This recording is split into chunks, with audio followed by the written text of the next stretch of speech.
देवराज इंद्र की एक छोटी सी भूल ने संपूर्ण सृष्टि को संकट में डाल दिया था। वृत्तासुर ब्रह्मांड के बड़े भाग को निगल चुका था। चंद्र ग्रह के पश्चात मंगल पर भी उसकी कुदृष्टि थी।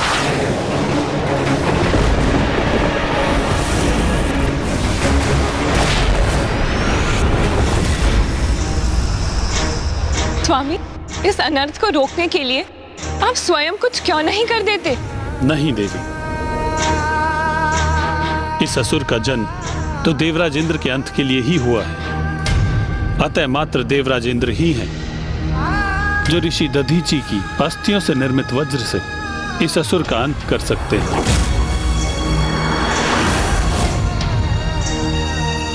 देवताओं का विलंब कहीं अनर्थकारी ना प्रमाणित हो जाए।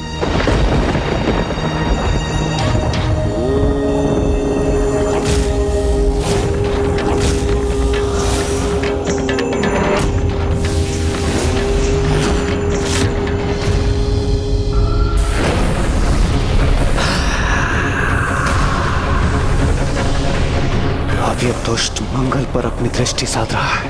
मैं कैसे रोकूं इसे? ये विश्वकर्मा जी को इतना विलंब क्यों हो रहा?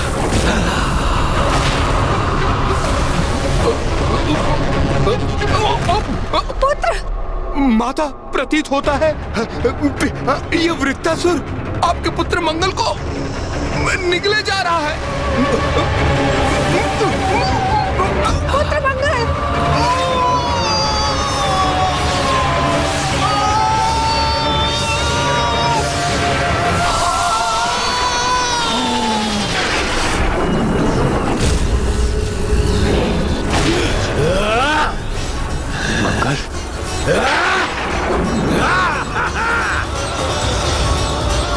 ये मैंने क्या कर दिया?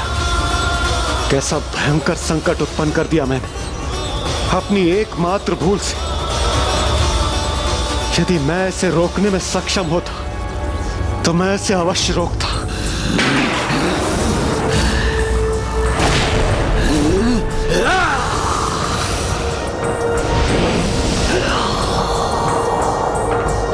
अब इस अनिष्टकारी खिंचाव का प्रभाव तो मुझ पर भी हो रहा है।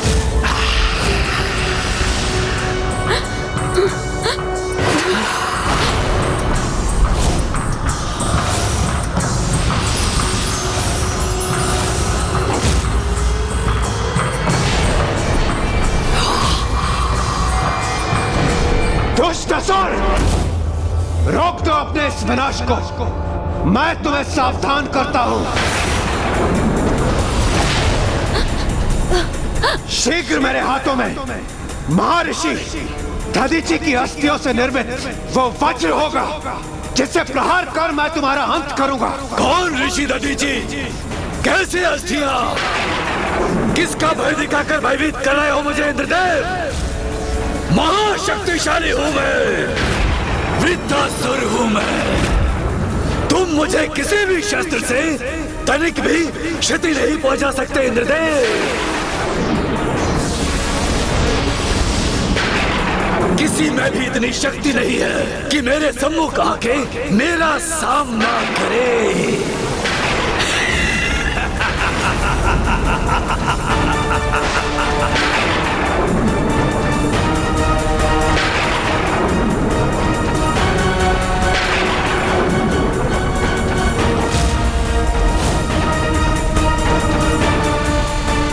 धैर्य रखिए देवी, धैर्य रखिए।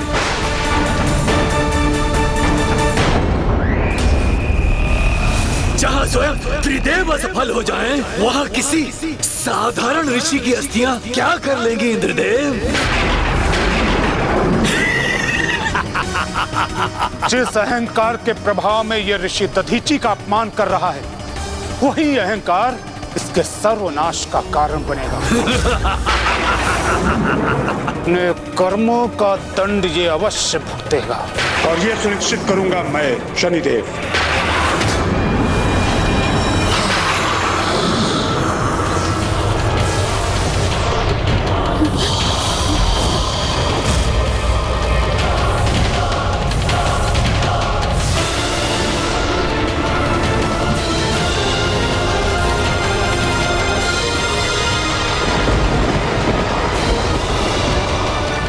शनिदेव का वृत्तासुर के मुख में समाने के पीछे यही उद्देश्य था कि वो उस दुष्ट पर अपनी घातक दृष्टिपात कर सके। एक और तो पृथ्वी पर विकराल संकट छाया हुआ था जो देवराज इंद्र से देखा नहीं जा रहा था,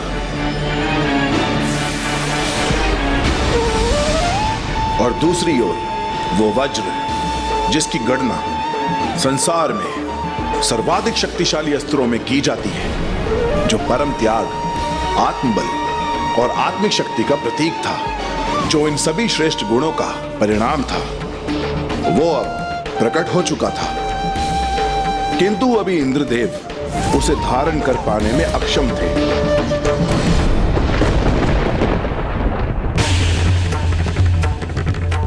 हे प्रभु श्री हरि नारायण, मुझ तक मेरा अस्त्र पहुंचाने में मेरी सहायता कीजिए प्रभु, सहायता कीजिए।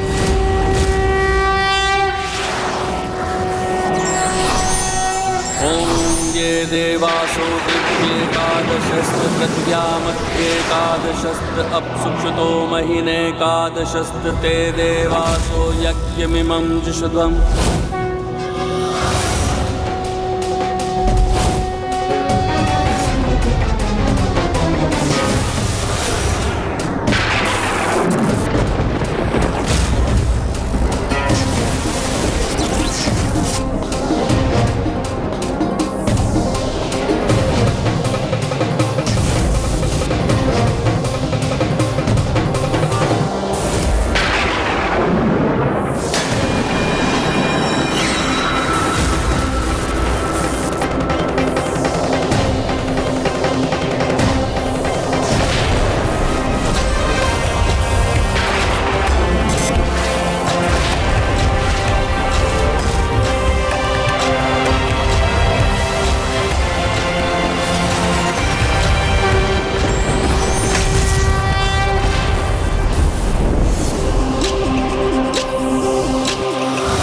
अब इस दिव्यास्त्र की सहायता से मैं इस ग्रह को रोक दूंगा।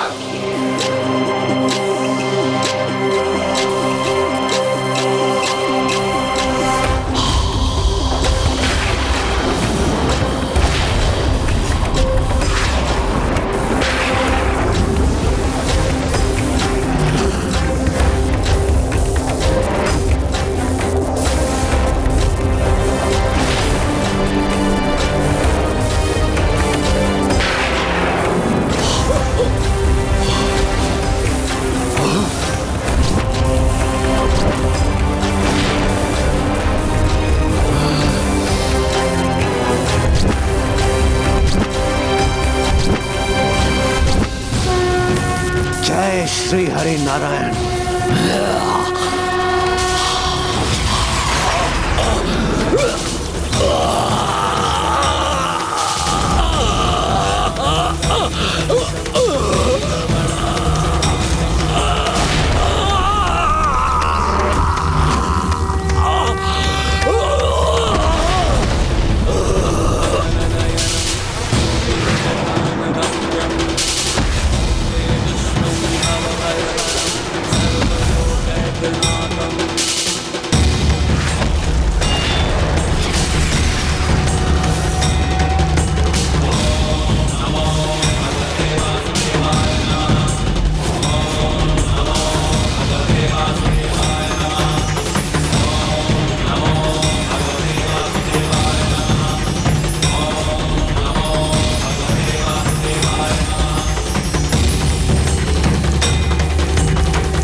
ऋषि दधीचि के अस्थियों से निर्मित वज्र ने वृत्तासुर का मात्र वध ही नहीं किया, अपितु संपूर्ण ब्रह्मांड से उसके प्रभाव का लेश मात्र ही मिटा दिया और सब कुछ यथावत कर दिया।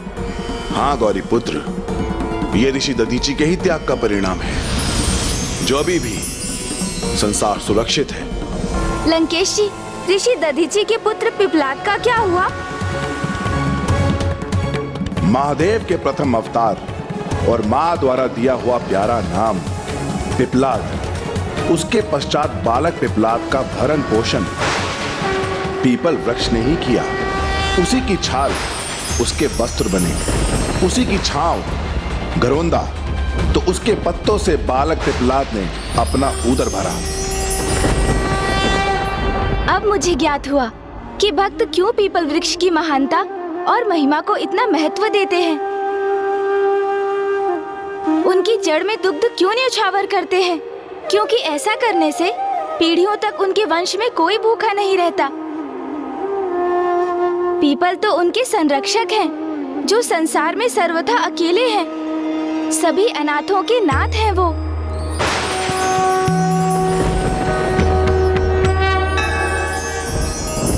आपका साथ तो अत्यंत आनंददायक है। मेरी जैसी कुशाग्र बुद्धि संपन्न यदि मेरी किसी से भेंट हुई है तो वो आप ही हैं गौरी पुत्र। मेरे एकमात्र संकेत से आप कथा का संपूर्ण मर्म समझ जाते हैं। मैं तो पुनः यही कहूँगा लंकेश कि इसमें आपका ही श्रेय है। आपकी ही संगति का प्रभाव है ये। लंकेश जी, जल ग्रहण कीजिए। माता अन्नपूर्ण की कृपा से पीपल वृक्ष को अन्य पोषक तत्व प्राप्त हुए जो स्वास्थ्य के लिए अत्यंत लाभदायक थे। ये एक ऐसे वृक्ष हैं जिनके निकट प्राण वायु प्रचुर मात्रा में सदैव रहती है। उसी पीपल वृक्ष के छत्र छाया में पलकर शिशु अवस्था से बाल अवस्था में पहुंचे प्रभु पिपलाद।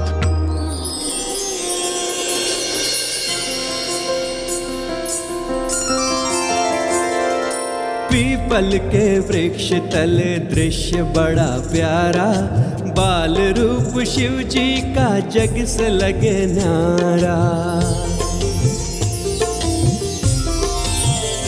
संध्या ढले झींगुर की लहरी भी आए, लोरी सुना के निद्रा प्रभु को कराए।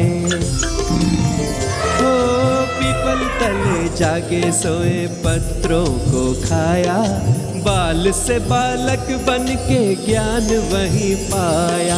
बालक ने शिव समान रूप जो दिखाया, माता के संग हर कोई खिंचा चलाया।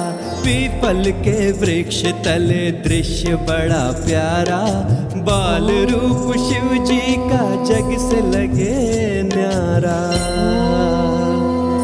पीपल के वृक्ष तले दृश्य बड़ा प्यारा, बाल रूप शिव जी का जग से लगे न्यारा। ओ मंत्र मुग्ध हो के सभी पक्षी चले आए, मंद मंद गीत गा के प्रभु को जगाए। पीपल के पत्र जल की बूंदें गिराए, मुख में भर के उनको प्रभु खिलखिलाए। पीपल के वृक्ष तले दृश्य बड़ा प्यारा, बाल रूप शिव जी का जग से लगे न्यारा।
इतना मन भावन जिसने आप सभी को इतना मंत्रमुग्ध कर दिया। आपके ही बाल स्वरूप में स्वामी, अत्यंत मनोहर है आपका ये रूप।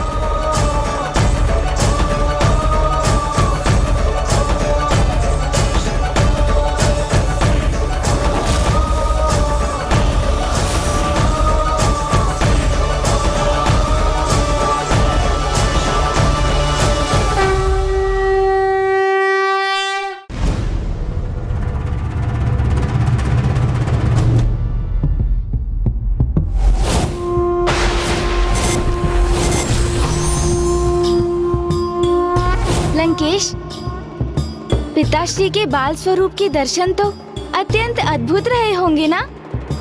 इसीलिए तो समस्त कैलाशवासी उनको देखकर भाव विभोर हो गए। पदेत्वर्चने पतति नमन कस्य न बचा, अर्थात मेरे प्रभु महादेव शिव शंकर शंभु अपने प्रत्येक रूप में अद्भुत है। ऐसी अनंत महिमा है उनकी, ना मन, ना बुद्धि और ना वचनों से उनकी पूर्ण व्याख्या संभव है। और प्रभु के अद्भुत दर्शन का ऐसा अलौकिक अपूर्व आकर्षण था जिससे सम्मोहित होकर कोई भी उनके निकट आने पर विवश हो जाता था। जैसे कुछ दिवसों के उपरांत ही शिव बाल रूप के दर्शन करने हेतु देव श्री नारद स्वयं वहां पहुंच गए और फिर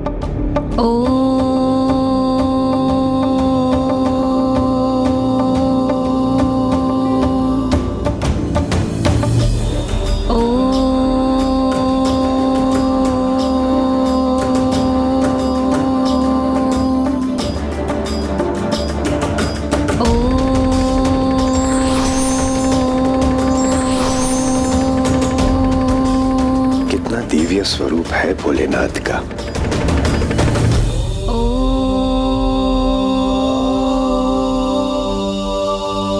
हे प्रभु पिपलाद, मैं आपके दर्शन पाकर धन्य हुआ।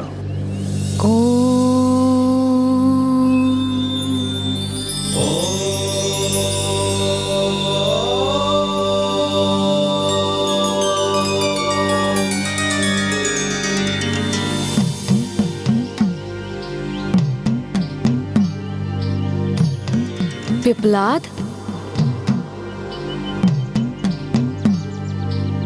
जगत में तुम पिपलाद के नाम से विख्यात हो। पिपलाद?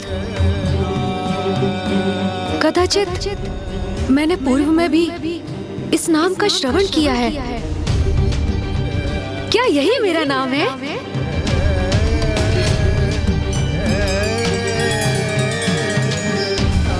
पिपलाद।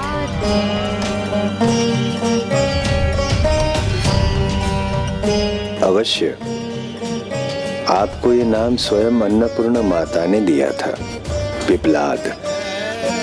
स्वयं जगत के पालनहार भ्राता श्री हरि नारायण पीपल वृक्ष के रूप तुम्हारा ध्यान रखेंगे पुत्र, और पीपल वृक्ष के पत्रों से पोषण प्राप्त कर तुम्हारा विकास होगा, और जगत में तुम पिपलाद के नाम से विख्यात, पिपलाद के नाम से विख्यात।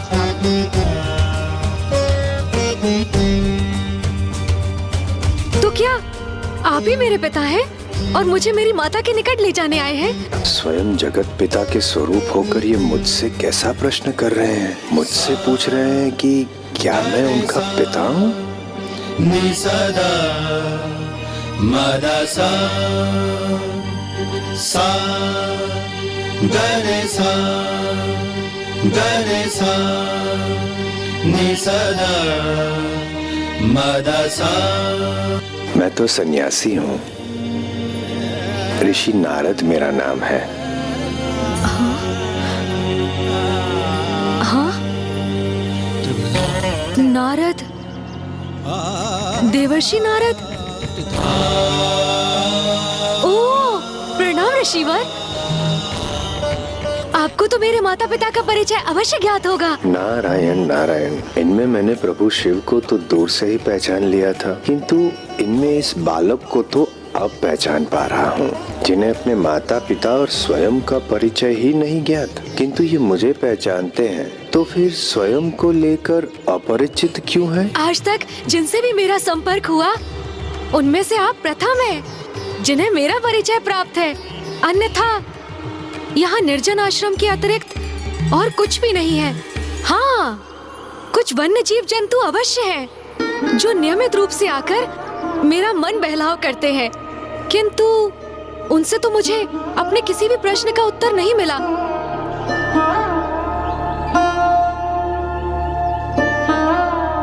फिर इस पीपल वृक्ष की छाया ने ही मुझे मेरे माता पिता का स्नेह दिया, मेरा पालन पोषण किया। मैंने इनसे प्रश्न किया, मुझे तो कोई उत्तर नहीं दिया। किंतु इनके पत्तों की सरसराहट से ओम की ध्वनि प्रस्फुटित हुई। मैंने निरंतर ओम शब्द का जाप किया तो मुझे ज्ञान प्राप्ति हुई, परंतु स्वयं अपना परिचय ज्ञात न कर सका कि मैं कौन हूं, क्या हूं, मेरा अस्तित्व क्या है। बस इसी आशा में प्रतीक्षा करता रहा कि मेरे माता पिता आएंगे, मुझे ढूंढेंगे, और तब से मैं यहीं पर हूं, इसीलिए यहाँ से कहीं दूर नहीं गया।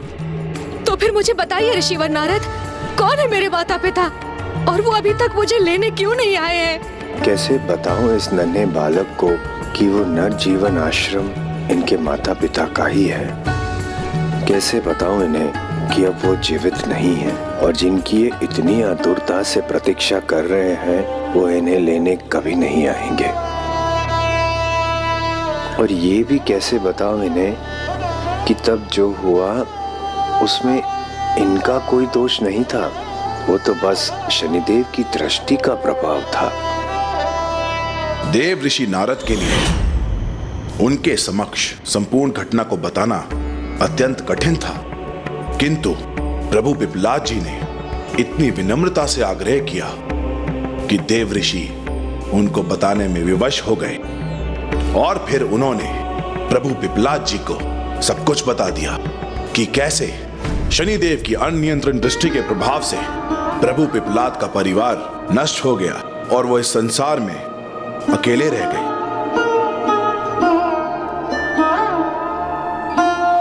ऋषिवर, ऋषिवर,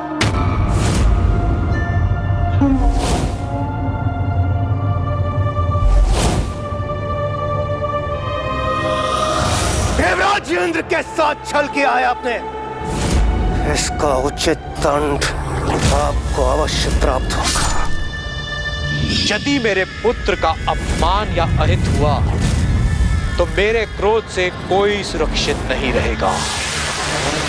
ऋषि के क्रोध से उत्पन्न उस असुर के वध के लिए हमें एक ऋषि की अस्थियों से निर्मित अस्त्र की ही आवश्यकता है, और एक ऐसे अस्त्र के निर्माण के लिए हमें केवल ऋषि दधीची की ही अस्थियों की आवश्यकता होगी। जब इंद्रदेव के कृत्य के कारण समस्त सृष्टि पर वृत्तासुर के रूप में सृष्टि पर संकट छाया, तो ऋषि दधीची ने जगत कल्याण हेतु और वृत्तासुर का वध करने के लिए अपनी अस्थियों का दान किया, अपनी अस्थियों का दान किया।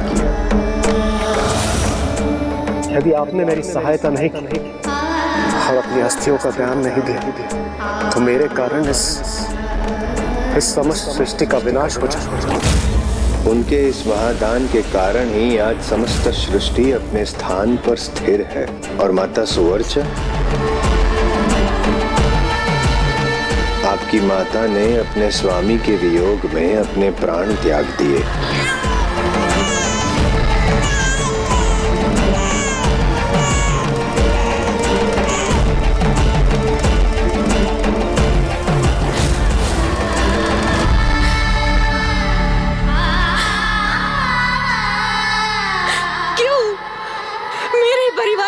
ऐसा क्यों हुआ? क्यों मेरे पिता को अपनी अस्थियों का दान, मेरी माता को अपने प्राण त्यागने के लिए विवश होना पड़ा? नारायण नारायण, जो कुछ भी हुआ शनि दृष्टि के कारण हुआ,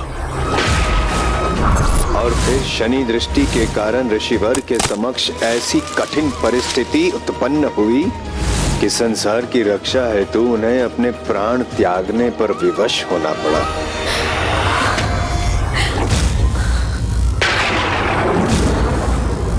कहीं इस घटना को विस्तार से सुनाकर मैंने कोई भूल तो नहीं कर दी? जो कुछ भी हुआ शनि दृष्टि के कारण।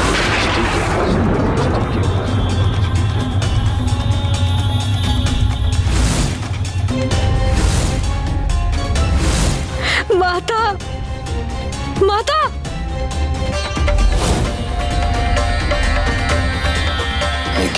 अनर्थ कर दिया मैंने। प्रभु पिपलाद के क्रोधावेश को जागृत कर दिया मैंने। नारायण नारायण।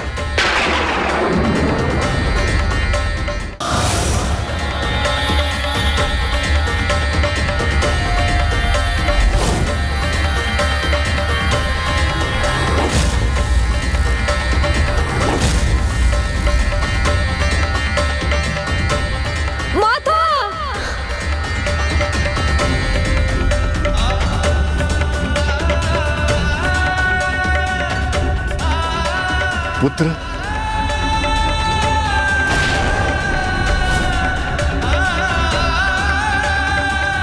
पिताश्री। पुत्र। हाँ?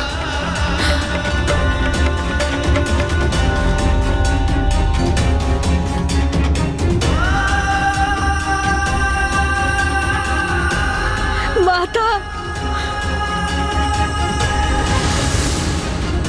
माता, माँ नहीं, यहाँ तो मात्र कुछ अवशेष है उनकी कुटिया के। पिताश्री, पिताश्री, पिताश्री, कहाँ है आप पिताश्री? पिताश्री,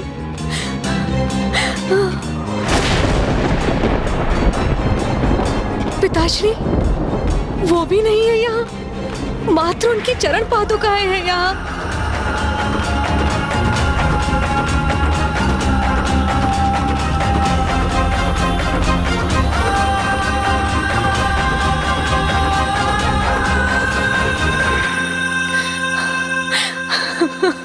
पिताश्री,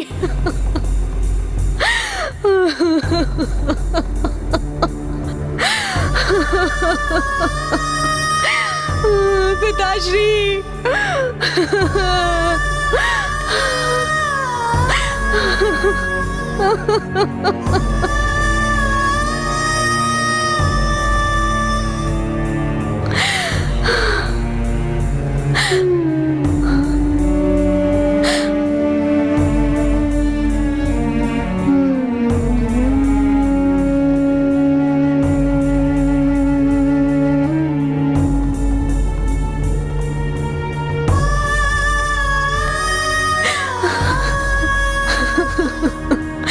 पिताश्री,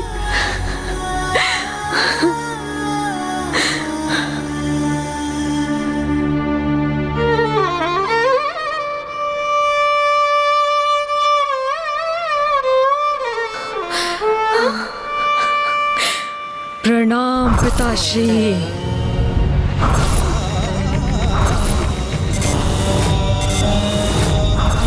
अन्याय नहीं है तो क्या है ये? अन्याय किया है शनिदेव ने मेरे साथ, और उन्हें इस अन्याय का दंड अवश्य प्राप्त होगा, अवश्य प्राप्त होगा।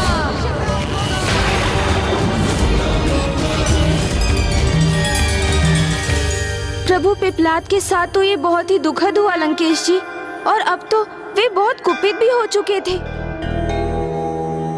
लंकेश जी, जल ग्रहण कीजिए।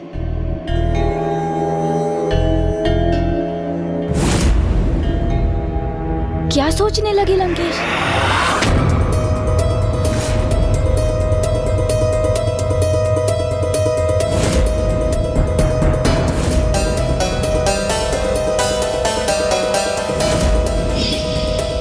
मैं तो इस संपूर्ण यात्रा में निरंतर इस कलश से जल ग्रहण करता रहा हूँ, किंतु तब भी अभी तक इसमें जल शेष है। कहीं उसके पीछे गणेश जी का कोई परोक्ष प्रयोजन तो नहीं?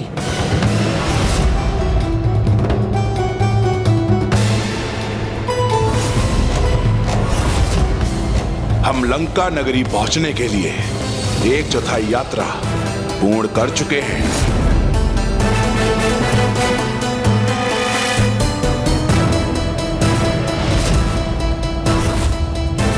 इस यात्रा में हमने सर्वप्रथम वन पार किया, फिर पर्वत, और अब तीव्र धूप में हम ये मरुस्थल भी पार करने वाले हैं। इस समूचे समय में आप मुझे इस कलश से जल प्रदान करते रहे, फिर क्या कारण है जो अभी भी इसमें जलशेष है,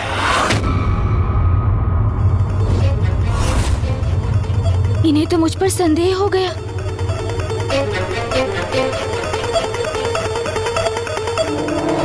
मुझे बताइए गौरी पुत्र, ये कैसे संभव है?